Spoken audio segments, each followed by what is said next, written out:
ಜೊಯ್ಡಾ ತಾಲೂಕಿನಲ್ಲಿ ಬುಡಕಟ್ಟು ಕುಣಬಿಗಳ 5 ದಿನದ ಹೋಳಿ ಹಬ್ಬದಲ್ಲಿ ಕಳೆದ 2 ದಿನಗಳಿಂದ ಹೋಳಿ ಹಬ್ಬ ಕೋಲಾಟ ವಾದ್ಯಗಳ ನಿನಾದ ಕೇಳಿಬರುತ್ತಿದೆ. ಕೋಲಾಟ ತಂಡಗಳು ಪ್ರತಿಯೊಂದು ಗ್ರಾಮಕ್ಕೆ ಹೋಗಿ ಹೋಳಿ ಹಬ್ಬದ ಪ್ರಯುಕ್ತ ಸಾಂಪ್ರದಾಯಿಕ ಜನಪದ ಹಾಡುಗಳ ಮೂಲಕ ದೇವರ ಜಾಗೃತಿ ಮೂಡಿಸುತ್ತಿರುವುದು ಕೇಳುಗರ ಮನ ಮುಟ್ಟುವಂತೆ ಮಾಡಿದೆ.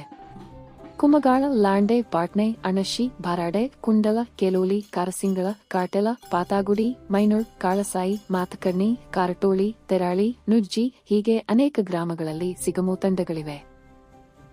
ಏಕಾದಶಿ ದಿನದಂದು ತಮ್ಮ ಗ್ರಾಮದ ದೇವರ ಬೂಯ್ ಮಾಂಡದಲ್ಲಿ ಸಿಗಮು ತಂಡ ಕುಣಿದು ಮಾರನೆಯ ದಿನ ಶನಿವಾರ ದ್ವಾದಶಿಯಂದು ತಮ್ಮ ಗ್ರಾಮದ ಸೀಮೆಯನ್ನು ದಾಟಿ ಬೇರೆ ಗ್ರಾಮಗಳಿಗೆ ಹೋಗುತ್ತಾರೆ.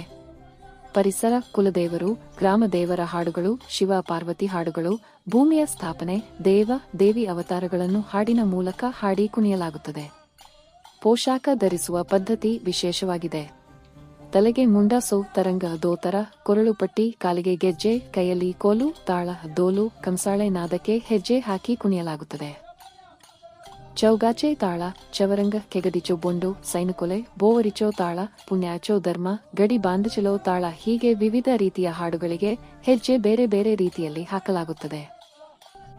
ನಾವು ಪ್ರತಿ ವರ್ಷ ಹೋಳಿ ಹಬ್ಬದಂತೆ ಈ ವರ್ಷವೂ ಹಲವಾರು ವರ್ಷಗಳಿಂದ ನಮ್ಮ ಸುಗ್ಗಿ ಕುಣಿತವನ್ನು ನಾವು ಆಡುತ್ತೇವೆ. ಬೇರೆ ಬೇರೆ ಊರಿಗೆ ಹೋಗಿ ಆಡಿ ಆಮೇಲೆ ಮನೆಗೆ ಹೋಗುತ್ತೇವೆ.